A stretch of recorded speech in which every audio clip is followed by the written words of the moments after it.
Aftermath of affirmative action number 3. When you're right, but still wrong.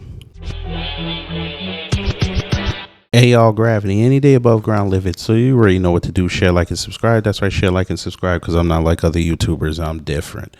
Emmanuel Acho. Oh, man. Again, another case of you were right, but you were also wrong. We all know what happened with SCOTUS and affirmative action when it comes to colleges and universities. He decided to weigh in. We're not going to get too belabored in the opening. Play the video. The oppressor has unfortunately won again. In case you missed it, Supreme Court, they overturned affirmative action. What does that mean? That means that colleges can no longer allow race or gender to play a role in admittance. Here is why that is a pivotal mistake. Well, number one, race has always played a factor in determining college admittance. What do I mean?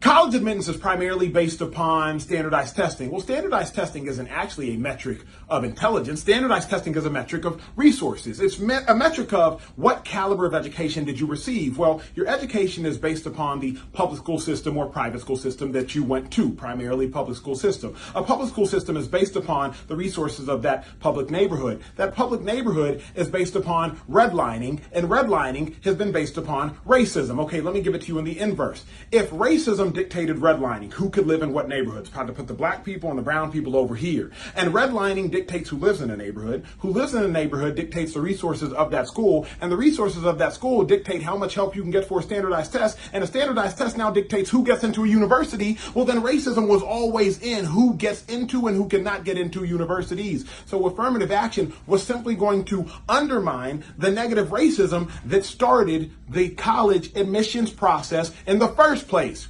Now, the last thing I'll leave you with is this, and this is the most ironic crime of them all. Legacy admittance is still a thing, which simply says if your parents went to this institution, well, colleges will factor that in to whether or not you can get into an institution. But guess who's more likely to have parents at an institution? White people.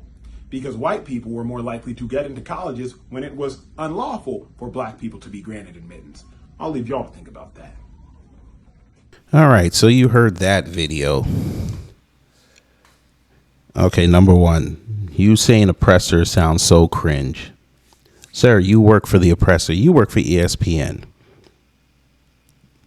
You're literally, how Jason Black says it, the fourth branch of the government. But okay. You brought up the fact that race will no longer be a factor in college admissions.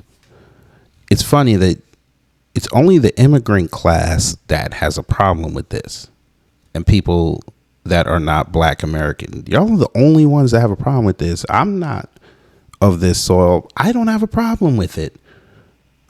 I actually like it because it took a 7-year journey to get to this point. Because the Asian community brought these lawsuits against Harvard years ago, and it just finished.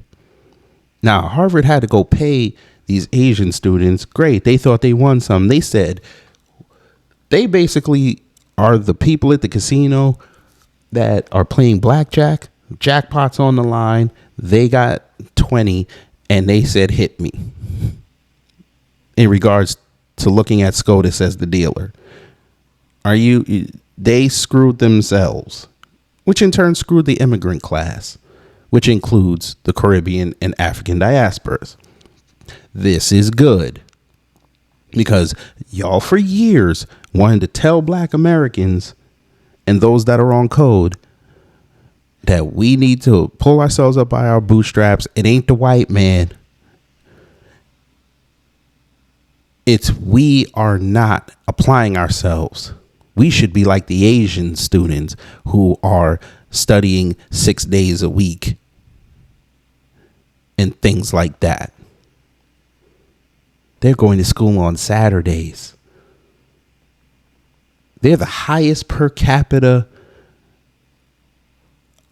in terms of businesses and making money in this country, next to Nigerians, which you happen to be, sir. Y'all love throwing them stats out when it came to black Americans, But now you're going to have to compete with those same people you were trying to buddy up against. Have fun with that. Then you brought up resources in regards to standardized testing. Sir, these state tests, they don't care how poor you are or how rich you are. Everybody had to take the same test. You know this. You were born in 1990. I was born in 85. You know about state standardized testing, sir. Every school had to get their kids prepared for these tests with the best of their ability. I love how when y'all bring up that affirmative action got struck down now, I love now how y'all are bringing up resources, because we know what that means. That's a shot at the inner cities.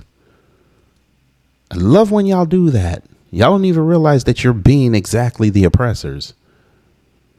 Because guess what? I came from the inner city.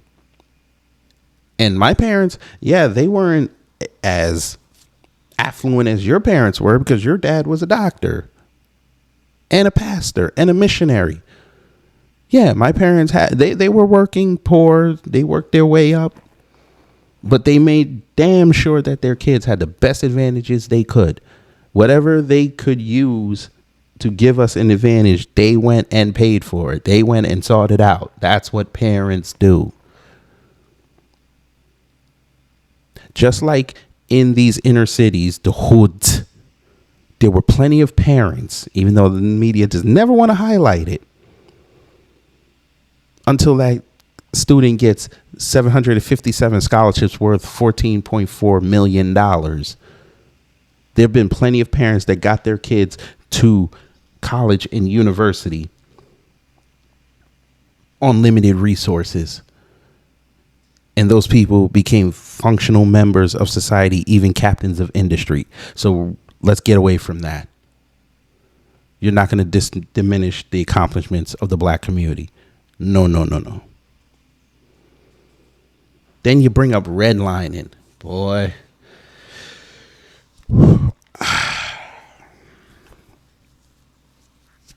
Whatever. You want to sound pro-black, it's okay. And then the last part, you brought up negative racism as the antithesis of what affirmative action is. Sir, who cares if Harvard waited 211 years to bring in their first black student? We know why they did that.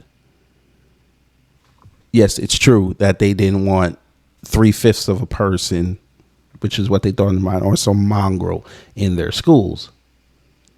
We get that.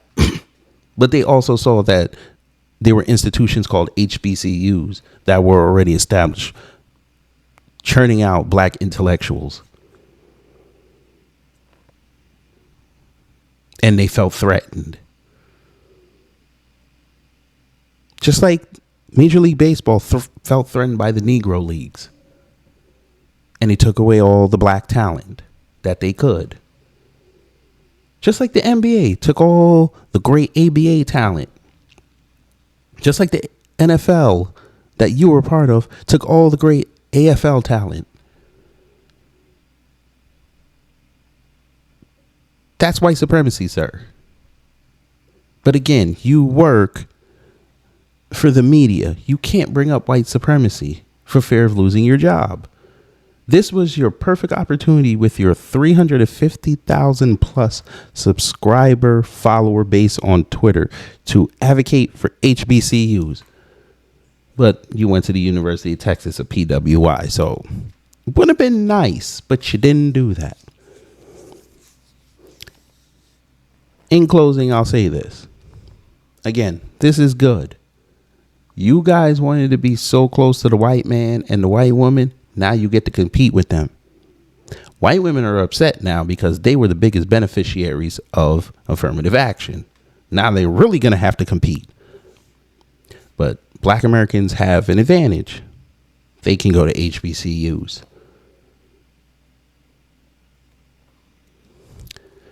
So, have fun being against the people that you were trying to buddy up against.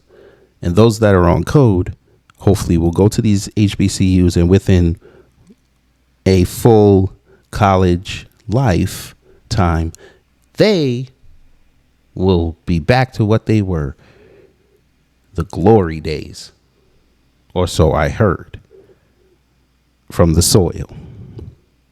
But anyway, y'all, let me get up out of here. You already know what to do. Share, like, and subscribe. That's right, share, like, and subscribe, because I'm not like other YouTubers. I'm different. Take care. Stay safe. I'm out.